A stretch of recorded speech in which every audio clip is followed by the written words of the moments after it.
দুদিন হামলা বন্ধ থাকায় থমথমে পরিস্থিতি ইরানে। ট্রাম্প নেতানিয়াহু বৈঠকে তাকিয়ে বিশ্ব।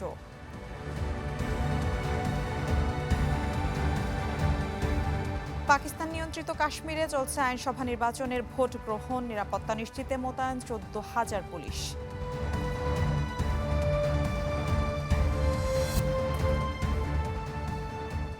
দর্শক, আমন্ত্রণ ওয়ার্ল্ড নিউজ টুডেতে, সাথে আছি আমি মিলা খন্দকার। পাল্টাপাল্টি সামরিক অভিযানের পর গেল দুদিন ধরে ইরানে নতুন কোনো হামলা চালায়নি যুক্তরাষ্ট্র। তেহরান জানিয়েছে ওয়াশিংটন হামলা বন্ধ রাখায় তারাও পাল্টা আক্রমণ স্থগিত রেখেছে। তবে এই সাময়িক বিরতির মাঝে শঙ্কা হয়ে দাঁড়িয়েছে নেতানিয়াহুর ওয়াশিংটন সফর। ট্রাম্প নেতানিয়াহুর বৈঠকের পর যুক্তরাষ্ট্রের পরবর্তী পদক্ষেপ কোন দিকে যায় সেদিকে নজর রাখছে ইরান। ইরানে নতুন করে বড় ধরনের সামরিক অভিযান চালানোর যে ছক প্রেসিডেন্ট ডোনাল্ড ট্রাম্প এঁকেছিলেন, তা থেকে আপাতত নাটকীয়ভাবে পিছু হটতে বাধ্য হয়েছে হোয়াইট হাউস। তবে কোনো কূটনৈতিক সৌজন্য থেকে নয়, বরং নিজেদের চরম সামরিক সীমাবদ্ধতাই ট্রাম্পকে এই সিদ্ধান্ত নিতে বাধ্য করেছে। নিউ ইয়র্ক টাইমসের বিশ্লেষণ বলছে, ইরানের বিরুদ্ধে পুরোদমে যুদ্ধ চালিয়ে যাওয়ার ক্ষেত্রে ওয়াশিংটনের সামনে সবচেয়ে বড় দেয়াল হয়ে দাঁড়িয়েছে পেন্টাগনের নিজস্ব সমরাস্ত্রের মারাত্মক ঘাটতি। পেন্টাগনের কাছে থাকা ইন্টারসেপ্টর ক্ষেপণাস্ত্র এবং অন্যান্য বিশেষ গোলাবারুদের মজুদ আশঙ্কাজনক হারে কমে এসেছে। তাছাড়া ট্রাম্প ও তার শীর্ষ উপদেষ্টারা বুঝতে পেরেছেন যে ইরানে আঘাত হানা মানে পুরো মধ্যপ্রাচ্যে এক অনিয়ন্ত্রিত দাবানল জেলে দেয়া। মিত্রদের রক্ষা করতে না পারলে বা তাদের নিরাপত্তা ঝুঁকিতে ফেললে উপসাগরীয় দেশগুলোর সাথে যুক্তরাষ্ট্রের দীর্ঘদিনের কৌশলগত সম্পর্কে বড় ধরনের টানাপোড়েন ও ফাটল সৃষ্টি হবে। যুক্তরাষ্ট্রের এমন পদক্ষেপে তেহরানও মধ্যপ্রাচ্যে মার্কিন লক্ষ্যবস্তু ও তাদের সহযোগীদের ওপর পাল্টা সামরিক হামলা আপাতত স্থগিত করেছে। তবে এই থমথমে পরিস্থিতির মধ্যেই নতুন শঙ্কা হয়ে দাঁড়িয়েছে ইসরায়েলের প্রধানমন্ত্রীর ওয়াশিংটন সফর। আন্তর্জাতিক সংবাদ মাধ্যমগুলো বলছে, ইসরায়েল চায় যুক্তরাষ্ট্র তেহরানের ওপর থেকে চাপ না কমাক। নেতানিয়াহুর দল ট্রাম্পের সামনে নতুন গোয়েন্দা তথ্য উপস্থাপন করে তেহরানের বিরুদ্ধে সামরিক পদক্ষেপ বজায় রাখার আহ্বান জানাবে বলে ধারণা করা হচ্ছে। তবে এ নিয়ে কঠোর অবস্থানে ইরানও। দেশটি সতর্ক করে জানিয়েছে, যুক্তরাষ্ট্র যদি কূটনৈতিক সমঝোতার পথ ছেড়ে নেতানিয়াহুর প্ররোচনায় পড়ে পুনরায় হামলা শুরু করে, তার খেসারত পুরো অঞ্চলকে দিতে হবে। এদিকে হরমুজ প্রণালী চলাচলের উপযোগী রাখা নিয়ে ওমানের মধ্যস্থতায় ইরান ও যুক্তরাষ্ট্রের মধ্যে পরোক্ষ আলোচনা ও যোগাযোগ শুরু হয়েছে। ওমান ও জাতিসংঘের কূটনৈতিক প্রতিনিধিরা এই সাময়িক বিরতিকে সুযোগ হিসেবে ব্যবহার করে একটি স্থায়ী যুদ্ধবিরতির দিকে এগোনোর চেষ্টা করছেন। মিলা খন্দকার, চ্যানেল 24। আলী খামেনির মৃত্যুর পর নেতৃত্বহীন ইরান, বারবার এমন দাবি করে আসছেন মার্কিন প্রেসিডেন্ট ডোনাল্ড ট্রাম্প। কিন্তু কতটুকু সত্য এ দাবি? সামরিক বাহিনী, নতুন নেতৃত্ব এবং বেসামরিক সরকারের ক্ষমতার ভারসাম্যে এখন ঠিক কিভাবে পরিচালিত হচ্ছে তেহরান? হরমুজ প্রণালী থেকে শুরু করে যুক্তরাষ্ট্রের সাথে সংঘাত, প্রতিশোধের অঙ্গীকার আর কূটনৈতিক তৎপরতা, ইরানের ক্ষমতার কেন্দ্র এখন ঠিক কোথায় এবং কোন পক্ষ ঠিক করছে দেশটির ভবিষ্যৎ? কার নির্দেশে চলছে ইরান? মার্কিন প্রেসিডেন্ট ডোনাল্ড ট্রাম্পের দাবি, সাবেক সর্বোচ্চ নেতা আয়াতুল্লাহ আলী খামেনি হত্যার পর তেহরান এখন পুরোপুরি নেতৃত্বশূন্য। তবে ওয়াশিংটনের এই দাবি সরাসরি নাকচ করে তেহরান প্রমাণ করেছে তাদের রাষ্ট্রীয় নীতিতে এখনও চরম একতা বিদ্যমান। ইরানের যুদ্ধ পরিচালনার মূল নিয়ন্ত্রণ এখন বিপ্লবী গার্ডের হাতে। আইআরজিসি প্রধান, জয়েন্ট ওয়ারটাইম কমান্ডার এবং নৌবাহিনী প্রধান, এই তিন শীর্ষ সামরিক কর্মকর্তা যুক্তরাষ্ট্রের সাথে লড়াই চালিয়ে যাওয়ার পক্ষে একাট্টা। সুপ্রিম ন্যাশনাল সিকিউরিটি কাউন্সিলের সচিব মোহাম্মদ বাঘের জোলগাদর স্পষ্ট করেছেন, সামরিক শক্তিমত্তা ছাড়া কোনো আপোষ নয় এবং লেবানন সহ মিত্ররা তাদের জাতীয় নিরাপত্তার অবিচ্ছেদ্য অংশ। কৌশলগত হরমুজ প্রণালীতে নিজেদের শক্ত অবস্থান জানান দিচ্ছে আইআরজিসি। ওমান সংলগ্ন দক্ষিণাঞ্চলীয় রুটে জাহাজ চলাচলে বাধা দেয়ায় চলতি মাসে বেশ কয়েকটি জাহাজে হামলা হয়েছে। সংকট সমাধানে ইরানের উপরাষ্ট্র মন্ত্রণালয় থেকে তৃতীয় একটি রুটের প্রস্তাব দিলেও সেটি এখনও আলোর মুখ দেখেনি। নিহত আলী খামেনির উত্তরসূরি হিসেবে দায়িত্ব নিয়েছেন তার ছেলে মোস্তফা খামেনি। ট্রাম্প তাকে প্রায় ক্ষমতাহীন বলে বারবার দাবি করলেও সামরিক বাহিনীর পূর্ণ সমর্থন রয়েছে তার। প্রকাশ্যে না এলেও তিনি কট্টরপন্থী প্রধান বিচারপতি গোলাম হোসেন মোহসেনীকে পুনর্নিয়োগ দিয়েছেন। বাবার মতো নিরঙ্কুশ ক্ষমতা না থাকলেও বাবার হত্যার প্রতিশোধ নেওয়াকে পবিত্র দায়িত্ব বলে ঘোষণা করেছেন মোস্তফা। নিজের ভিন্নমত থাকা সত্ত্বেও সরকারের দায়িত্ব নেওয়ার শর্তে তিনি সমঝোতা স্মারকেও অনুমোদন দিয়েছেন। অন্যদিকে প্রেসিডেন্ট মাসুদ পেজাশকিয়ান এবং পররাষ্ট্রমন্ত্রী আব্বাস আরাকচি কূটনীতির ওপর জোর দিচ্ছেন। প্রধান আলোচক হিসেবে কাজ করছেন পার্লামেন্ট স্পিকার মোহাম্মদ বাঘের গালিবাফ। সামরিক নেতাদের তুলনায় প্রভাব কম হলেও পেজাশকিয়ান তার পদত্যাগের গুঞ্জন নাকচ করেছেন। চলতি মাসেই 11টি প্রদেশে হামলায় অন্তত 30 বেসামরিক নাগরিক নিহত হওয়ার পর তিনি সরকার ও সামরিক বাহিনীর ঐক্যের কথা পুনর্ব্যক্ত করেন। একই সাথে সরকার ও সেনাবাহিনীর মধ্যে বিভেদ সরানোর জন্য কট্টরপন্থী নিয়ন্ত্রিত রাষ্ট্রীয় সম্প্রচার মাধ্যমের কড়া সমালোচনা করেন প্রেসিডেন্ট। যুক্তরাষ্ট্রের বিরুদ্ধে সমঝোতা চুক্তি ভঙ্গের অভিযোগ তুলেছেন পররাষ্ট্রমন্ত্রী আরাকচি। তবে আলোচনার পক্ষে অবস্থান নেয় পেজেশকিয়ান ও গালিবাফরা সাইদ জালালির নেতৃত্বাধীন কট্টরপন্থী পায়দারি ফ্রন্টের তোপের মুখে পড়েছেন। পার্লামেন্টের আইন প্রণেতারাও যে কোনো মূল্যে আপোষহীন থেকে খামেনি হত্যার প্রতিশোধ নিতে মরিয়া। আশ্বাস চৌধুরী, চ্যানেল 24। প্রায় 1000 দিন ধরে চলা মধ্যপ্রাচ্যের সংঘাত শুধু গাজাতেই সীমাবদ্ধ নেই, বদলে দিয়েছে পুরো অঞ্চলের রাজনৈতিক ও কৌশলগত বাস্তবতা। পাল্টে গেছে যুদ্ধের হিসাব নিকাশ, ভেঙেছে পুরনো জোট, তৈরি হয়েছে নতুন সমীকরণও। সামরিক অভিযানের পাশাপাশি আন্তর্জাতিক কূটনীতিতেও বেড়েছে চাপ, আর এর প্রভাব ছড়িয়ে পড়েছে জ্বালানি বাজার থেকে বৈশ্বিক অর্থনীতিতেও। ইসরায়েল, ইরান, উপসাগরীয় দেশগুলো সহ পুরো অঞ্চলের শক্তির ভারসাম্য এখন নতুন এক মোড়ে। প্রায় 1000 দিনের এই রক্তক্ষয়ী সংঘাত কোথায় নিয়ে দাঁড় করিয়েছে মধ্যপ্রাচ্যকে, তাই জানব প্রতিবেদনে। মধ্যপ্রাচ্যে শান্তি নেই 1000 দিন হতে চলল। 2023 সালের 7 অক্টোবরের পর যে সংকটের শুরু, সেটি এখন গাজা ছাড়িয়ে রূপ নিয়েছে বহুমুখী আঞ্চলিক যুদ্ধে। দীর্ঘ এই সংঘাতে পুরোপুরি বদলে গেছে মধ্যপ্রাচ্যের দৃশ্যপট। ইসরায়েল ভেবেছিল সামরিক শক্তি দিয়ে তারা পুরো অঞ্চল নিয়ন্ত্রণ করবে। গাজা ও লেবাননকে ধ্বংসস্তূপে পরিণত করে তারা ঢুকে পড়ে সিরিয়ার ভেতরেও। কিন্তু যুদ্ধক্ষেত্রে আগ্রাসন বাড়ালেও আন্তর্জাতিক বিশ্বে চরম একঘরে হয়ে পড়েছে নেতানিয়াহু সরকার। খোদ আইসিসি থেকে তার বিরুদ্ধে যুদ্ধাপরাধের গ্রেপ্তারি পরোয়ানা জারি হয়েছে। পশ্চিমা বিশ্ব তো বটেই, এমনকি যুক্তরাষ্ট্রের সাধারণ মানুষের কাছেও ইসরায়েলের সমর্থন এখন তলানিতে। যুদ্ধের কারণে পাল্টে গেছে মধ্যপ্রাচ্যের পুরনো মিত্রতা। ইসরায়েলের সাথে সম্পর্ক গভীর করায় সংযুক্ত আরব আমিরাতের সাথে সৌদি আরবের প্রকাশ্য দ্বন্দ্ব তৈরি হয়েছে। ক্ষুব্ধ আমিরাত ওপেকের সদস্য পদ পর্যন্ত ছেড়ে দিয়েছে। অন্যদিকে নিজেদের নিরাপদ স্বর্গ ভাবা উপসাগরীয় দেশগুলো এখন সরাসরি যুদ্ধের শিকার। আমিরাত, বাহরাইন ও কাতারে নিয়মিতই বাজছে সাইরেন। ইরানের ড্রোন ও মিসাইল হামলা ক্ষতিগ্রস্ত হয়েছে কাতারের গুরুত্বপূর্ণ গ্যাস প্রকল্প ও দুবাইয়ের নানা স্থাপনা। হরমুজ প্রণালীতে অস্থিরতার কারণে বিশ্ববাজারে তেলের দাম একসময় $126 পর্যন্ত ছাড়িয়ে যায়, যার ধাক্কা লাগে বিশ্ব অর্থনীতিতে। এরই মধ্যে সিরিয়ায় বাশার আল আসাদের পতন হয় এবং ক্ষমতায় বসে সাবেক জিহাদি এক নেতা। অবাক করা বিষয় হলো, খোদ যুক্তরাষ্ট্র ও পশ্চিমা বিশ্ব স্বাগত জানিয়েছে তাকে। ডোনাল্ড ট্রাম্প ও নেতানিয়াহু ভেবেছিলেন 4 থেকে 6 সপ্তাহের মধ্যেই তারা ইরানকে পঙ্গু করে দেবেন, কিন্তু ফল হয়েছে উল্টো। ইরানের পারমাণবিক স্থাপনায় হামলা চালিয়ে এবং শীর্ষ নেতাদের হত্যা করেও তেহরানকে দমাতে পারেনি তারা, বরং হরমুজ প্রণালীর নিয়ন্ত্রণ নিয়ে গোটা বিশ্বের সাপ্লাই চেনকে জিম্মি করেছে ইরান। মূল্যস্ফীতি ও তেলের দামের চাপে বাধ্য হয়ে জুনে ফ্রান্সের ভার্সাইয়ে একটি ভঙ্গুর যুদ্ধবিরতি চুক্তিতে সই করতে বাধ্য হন ট্রাম্প। বিশ্লেষকরা বলছেন, প্রায় 1000 দিন ধরে চলা এই রক্তক্ষয়ী সংঘাত শেষে মধ্যপ্রাচ্য এখন আগের চেয়ে অনেক বেশি বিভক্ত এবং ধ্বংসপ্রাপ্ত। আর এই ধ্বংসস্তূপের ওপর দাঁড়িয়ে সামরিকভাবে ক্ষতিগ্রস্ত হলেও রাজনৈতিক দর কষাকষিতে ইরান আগের চেয়েও বেশি শক্তিশালী হয়ে উঠেছে। আশ্বাস চৌধুরী, চ্যানেল 24।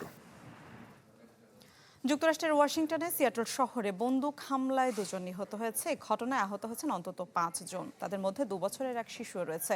স্থানীয় সময় রোববার বিকেলে এই ঘটনা ঘটে। বিবিসি ও সিএনএন জানায়, তখন জনপ্রিয় বাইট অফ সিয়াটল ফেস্টিভ্যাল চলছিল, যেখানে অংশ নেয় বহু মানুষ। হঠাৎই সেখানে হামলা চালায় কয়েকজন বন্দুকধারী। এতে ঘটনাস্থলে মারা যান 2 জন। সামাজিক যোগাযোগ মাধ্যমে দেয়া পোস্টে ঘটনাস্থল এড়িয়ে চলতে সাধারণ মানুষকে অনুরোধ করে সিয়াটল পুলিশ। হতাহতদের ঘটনায় শোক জানিয়েছেন ওয়াশিংটনের গভর্নর।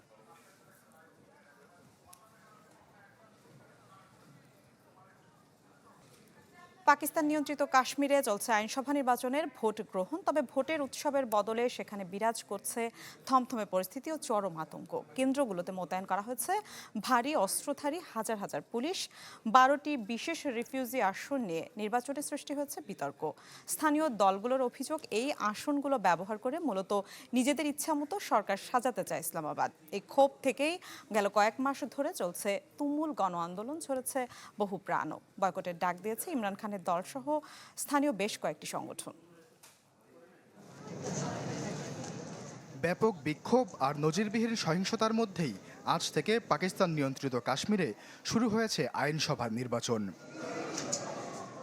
সংঘাত এড়াতে পাঞ্জাব থেকে 14,000 অতিরিক্ত পুলিশ মোতায়েন করেছে ইসলামাবাদ, যাদের বড় অংশের হাতেই রয়েছে দাঙ্গা নিয়ন্ত্রণের সরঞ্জাম ও প্রাণঘাতী অস্ত্র। মোট 53 আসনের এই আইনসভায় সরাসরি নির্বাচন হচ্ছে 45টিতে। আজ মিরপুর ডিভিশনে 2 আগস্ট মুজাফফরাবাদ এবং 12টি রিফিউজি আসনে এবং সবচেয়ে উত্তপ্ত পুঞ্চ জেলায় ভোট হবে 10 আগস্ট। এবারের নির্বাচনে মূলত লড়ছে পিএমএলএন এবং পিপিপি। তবে ইমরান খানের দল পিটিআই এই নির্বাচন বয়কট করেছে। গেল 2 মাস ধরে চলা এই অস্থিরতার কেন্দ্রে রয়েছে জয়েন্ট আওয়ামী অ্যাকশন কমিটি বা জেএসি নামের একটি সংগঠন। ভর্তুকি মূল্যে আটা ও সস্তা বিদ্যুতের দাবিতে তাদের আন্দোলন শুরু হলেও এখন তাদের প্রধান দাবি পাকিস্তান নিয়ন্ত্রিত কাশ্মীরের বাইরের 12টি রিফিউজি আসন বাতিল করা। জেএসি বলছে মূল ভূখণ্ডে থাকা প্রায় 4,39,000 ভোটারের এই আসনগুলো স্থানীয় সরকার গঠনে অবৈধ প্রভাব খাটায়।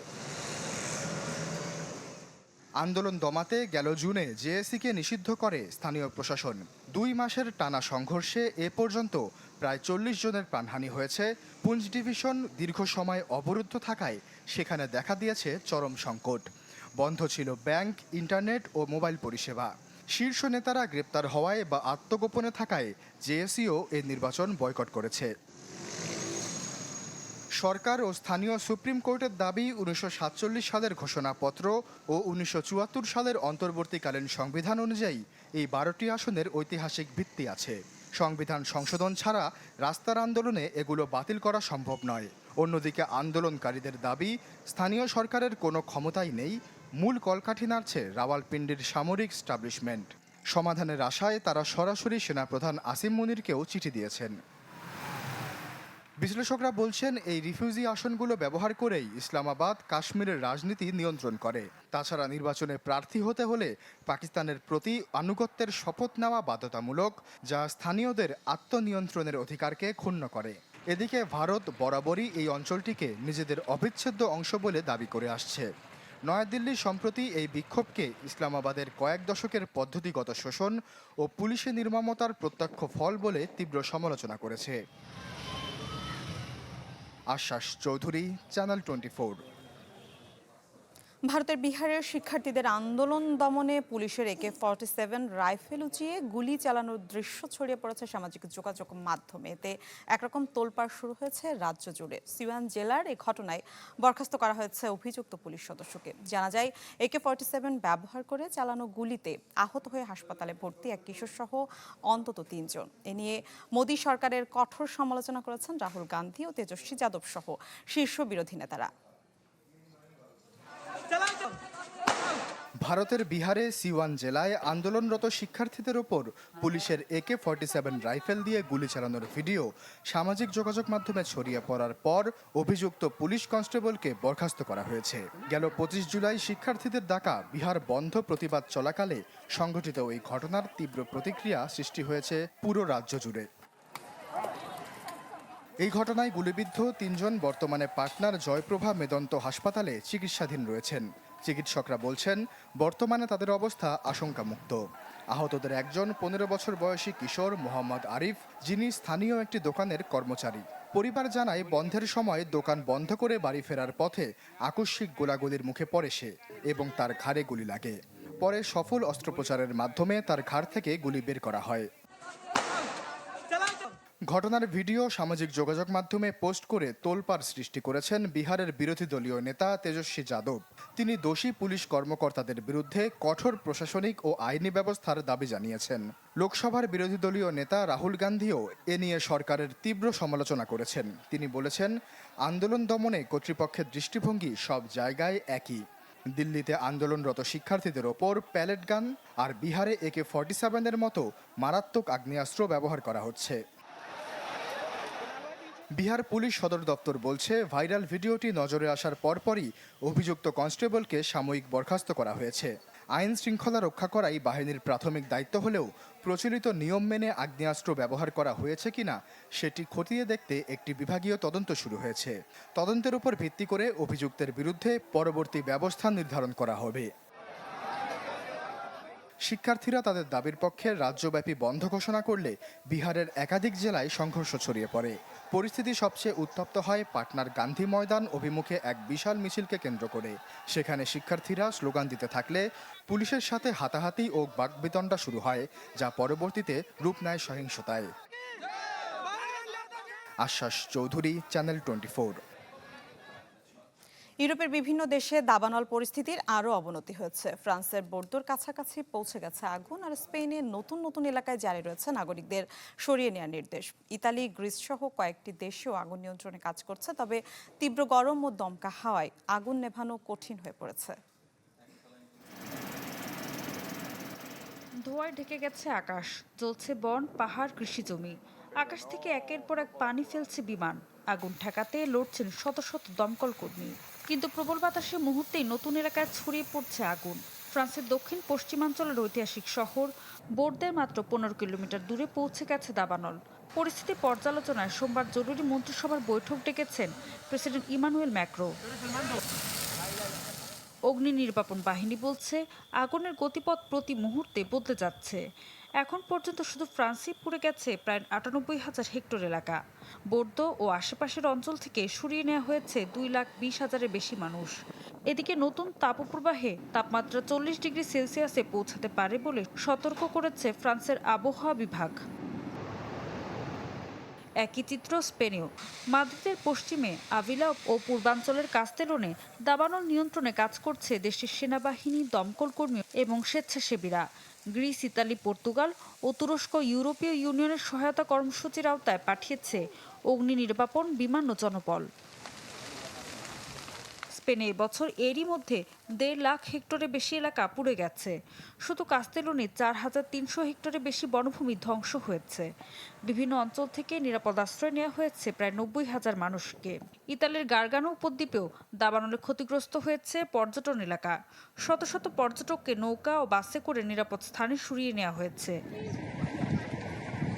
ফ্রান্স প্রথমবারের মতো বিশাল সামরিক পরিবহন বিমান A400M ব্যবহার করছে আগুনের বিস্তার ঠেকাতে। আকাশ থেকে বিশাল অগ্নিনিরোধক রাসায়নিক ছিটিয়ে আগুনের গতিপথ থামানোর চেষ্টা চলছে। কিন্তু ইউরোপ জুড়ে দীর্ঘস্থায়ী খরা, তীব্র তাপপ্রবাহ আর শক্তিশালী বাতাসের কারণে পরিস্থিতি এখনও নিয়ন্ত্রণের বাইরে। ঋতু সাহা, চ্যানেল 24। 2028 সালে দক্ষিণ নিউজিল্যান্ডের এক বিশাল অংশ জুড়ে দেখা যাবে বিরল পূর্ণগ্রাস সূর্যগ্রহণ। 850 বছর পর বিরল কোনো মহাজাগতিক ঘটনার সাক্ষী হতে যাচ্ছে নিউজিল্যান্ডের ডানেডিন শহরের বাসিন্দারা। এখনও 2 বছর সময় বাকি থাকলেও শহর জুড়ে শুরু হয়ে গেছে অন্যরকম এক ব্যস্ততা। ক্ষণটি উপভোগে হিড়িক পড়েছে হোটেল ভাড়ারও। ভরদুপুরে হঠাৎ করেই যেন নেমে আসবে গোধূলি, আর তারপর নিকষ কালো অন্ধকার। এমন এক অদ্ভুত ও বিরল দৃশ্যের সাক্ষী হতে এখনো পুরো 2 বছর বাকি। তবে সময়ের এই দীর্ঘ ব্যবধান বিন্দুমাত্র কমাতে পারেনি মানুষের উন্মাদনা, বরং একটি অদ্ভুত রোমাঞ্চ আর উত্তেজনার পারদ এখনই ছুঁতে শুরু করেছে নিউজিল্যান্ডের ডানেডিন শহরকে।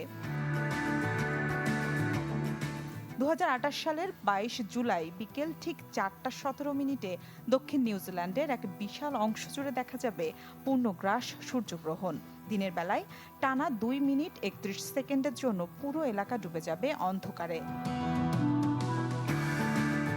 1965 সালের পর এই প্রথম গোটা নিউজিল্যান্ডবাসী একসাথে সূর্যগ্রহণ দেখার সুযোগ পেতে যাচ্ছে, যা ডানেডিন শহরের জন্য এক ঐতিহাসিক মাইল ফলক। কারণ এই শহর থেকে সবশেষ পূর্ণগ্রাস সূর্যগ্রহণ দেখা গিয়েছিল 850 বছরেরও বেশি সময় আগে। আশ্চর্যের বিষয় হলো, সেই সময় নিউজিল্যান্ডের মাটিতে মানুষের কোনো অস্তিত্বই ছিল না। মহাজাগতিক এই ঘটনা উপভোগে আগ্রহের কমতি নেই সাধারণ মানুষের। 2 বছর আগে থেকে ডানেডিন শহরে শুরু হয়ে গেছে অন্যরকম এক ব্যস্ততা। সূর্যগ্রহণের ওই বিশেষ দিনটির জন্য এখনই হোটেল ভাড়া করার হিড়িক পড়েছে। ডানেডিন লেজার লজ নামে একটি হোটেল এরই মধ্যে পুরোপুরি বুকিং হয়ে গেছে। আগত অতিথিদের জন্য এই হোটেলটি একটি বিশেষ প্যাকেজও ঘোষণা করেছে, যার আওতায় গ্রহণ দেখার জন্য বিশেষ চশমাও সরবরাহ করা হবে। পিছিয়ে নেই অন্যান্য হোটেলগুলো, সেখানে প্রতিনিয়ত খোঁজ খবর নিচ্ছেন আগ্রহীরা। ধারণা করা হচ্ছে বিরল মহাজাগতিক দৃশ্য নিজ চোখে দেখতে প্রায় 35,000 মানুষের সমাগম ঘটবে ছোট্ট এই শহরটিতে। ডানেডিন মিউজিয়ামে ইতোমধ্যে শুরু হয়ে গেছে ক্ষণ গণনা, যা থামবে ঠিক গ্রহণ শুরুর আগ মুহূর্তে। ডানেডিনের মেয়র সোফি বার্কাও এই উন্মাদনায় শরিক হয়েছেন। তিনি বলছেন, সূর্যগ্রহণ ঘিরে সারা শহরে যে প্রবল উত্তেজনা ছড়িয়ে পড়েছে তা এক কথায় অভাবনীয়। মিলা খন্দকার, চ্যানেল 24। দর্শক, এই ছিল আজকের ওয়ার্ল্ড নিউজ টুডে। বিশ্বের গুরুত্বপূর্ণ সব সংবাদ ও বিশ্লেষণ জানতে একই সময়ে চোখ রাখুন চ্যানেল 24 এর পর্দায়। এছাড়া দেখতে পারেন ফেসবুক এবং ইউটিউবে। এতক্ষণ সাথে থাকার জন্য ধন্যবাদ সবাইকে।